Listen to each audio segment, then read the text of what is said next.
Movie के शुरू में हमें मायरा नाम की एक लड़की दिखाई जाती है जो अपने शौहर एडन के साथ अच्छी जिंदगी गुजार रही होती है। इनकी एक भांजी होती है जिसका नाम वानिया था और इन दोनों ने इसे अडॉप्ट कर लिया था क्योंकि कुछ ही दिन पहले वानिया के पेरेंट्स की अजीब तरीके से डेथ हो गई थी। मायरा और एडन बेशक वानिया को बहुत प्यार करते थे, लेकिन वो अब भी अपनी माँ को बहुत मिस करती थी और हमेशा उदास रहती थी। एडन की एक टॉय फैक्ट्री थी जहाँ वो ज्यादातर डॉल्स बनाकर बेचता था। कुछ ही दिन पहले उसने एक डॉल बनाई थी जिसका नाम सैब्रीना था और ये डॉल बच्चे बहुत शौक से खरीद रहे थे। एडन ने अपनी बीवी मायरा के लिए बाकी सैब्रीना डॉल से बड़ी एक सेकंड एडिशन सैब्रीना डॉल बनाई थी जो कि बहुत अच्छी थी।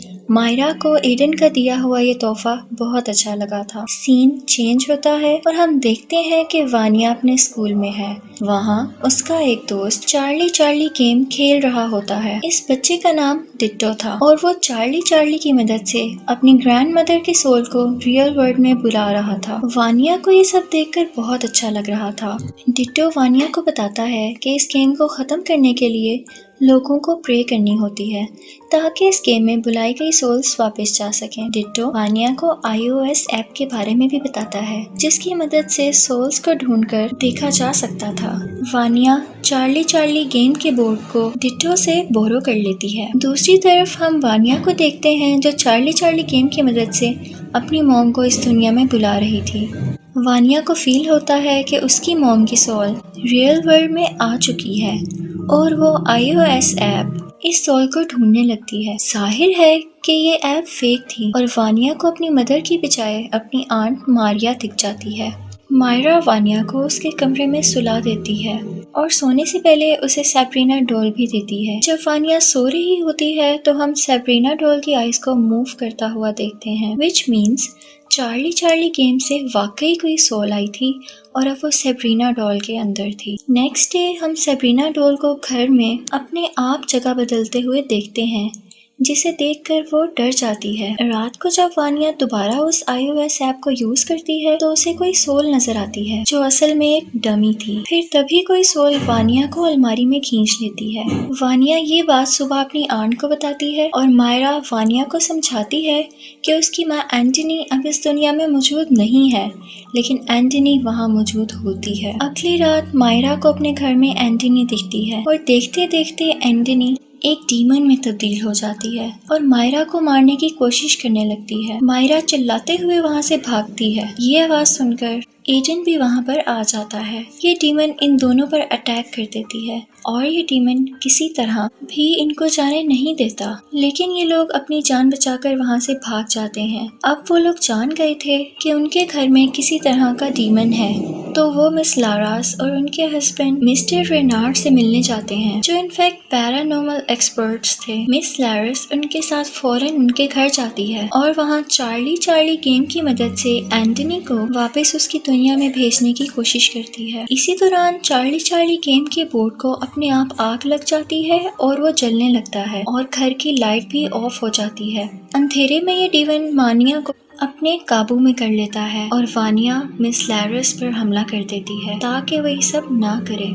लारस किसी तरह इस हमले से बचते हुए वानिया की बॉडी से इस डीमन को बाहर निकाल लेती है, लेकिन ये डीमन अब आजाद होकर इन सब पर हमला करता है। यहाँ इन सब के दरमियान बहुत फाइट होती है और मिस लारस इस डीमन को उसी घर के अंदर बंद कर देती है। लारस से गलती ये हो जाती है कि वो सैब्रीना डॉल को भी अपने साथ बाहर ले आती है और ये डीमन इसी डॉल में आकर इनके साथ बाहर आ जाता है। लारस इस डीमन को पहचान गई थी और वो बताती है कि डीमन का नाम बाग्या है और ये कोई मामूली स्पिरिट नहीं है बल्कि ये डीमन की चाइल्ड है और बहुत ज्यादा पावरफुल है। यहाँ पर हमें वानिया के पेरेंट्स की डेथ के बारे में भी पता चलता है और लारस बताती है कि वानिया की माँ एंटनी को बाग्या ने ही अंडर कंट्रोल कर लिया था और इसी ने वानिया के फादर को भी मारा था। लारस और रेनार्ड दोनों ने मिलकर किसी तरह बाग्या को उसकी दुनिया में भेजा था, लेकिन इसी दौरान एंटनी की भी डेथ हो गई थी। वानिया ने चार्ली गेम की मदद से एंटनी को वापस बुलाया था,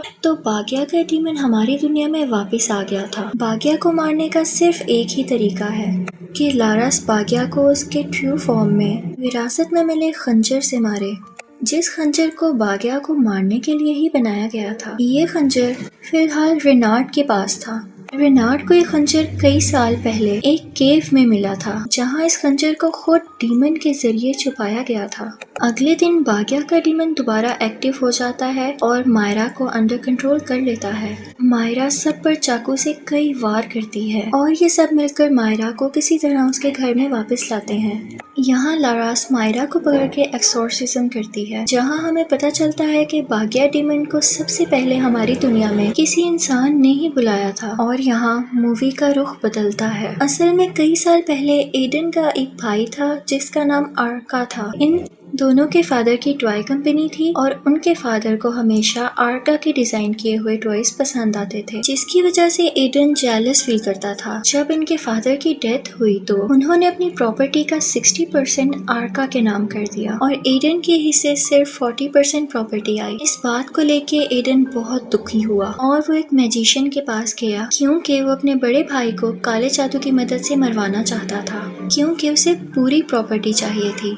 और उसी मैजिशियन ने बाग्या के डीमन को हमारी दुनिया में बुलाया था और इस डीमन को एक ह्यूमन बॉडी चाहिए थी। बाग्या ने पहले आर्का को अंडर कंट्रोल करने की कोशिश की थी, लेकिन आर्का उसके काबू में ना आ सका। इसलिए बाग्या के डीमन ने आर्का की बीवी एंटनी को पोजेस कर लिया, यानी अपने काबू में कर लिया। एंटनी और आर्का ही वानिया के पेरेंट्स थे और जब लारास ने बाग्या से मुकाबला किया तो उस दिन एंटनी और आर्का दोनों की डेथ हो गई थी, यानी कि वानिया के पेरेंट्स की मौत का जिम्मेदार यानी रिस्पॉन्सिबल एडन था। दूसरी तरफ देखा जाए तो बाग्या के डीमन को एक और इंसानी जिस्म की जरूरत थी और वो एडन को ही अंडर कंट्रोल कर लेता है, क्योंकि एडन का जिस्म काफी मजबूत था। पोजेस्ड एडन इन सभी पर हमला कर देता है और रेनार्ड किसी तरह इस डीमन को एडन के जिस्म से बाहर निकालता है। अब ये डीमन अपनी असली शक्ल में लारास पर हमला कर देता है और इसी दौरान लारास विरासत में मिले उस खंजर से बाग्या के डीमन को हमेशा के लिए मार देती है। फिर मूवी का एंडिंग सीन दिखाया जाता है, जहाँ पर पुलिस एडन को अरेस्ट कर लेती है और फिर हम देखते हैं कि वानिया और मायरा हंसी खुशी एक दूसरे के साथ जिंदगी गुजारती हैं। कुछ ही टाइम बाद लारास और रेनार्ड को एक पैरानॉर्मल डॉल के बारे में एक और खबर मिलती है। उसे पता चलता है कि इस डॉल के मुतालिक एक और केस आया है और इसके आगे कुछ नहीं दिखाया जाता। यहाँ पर मूवी खत्म हो जाती है।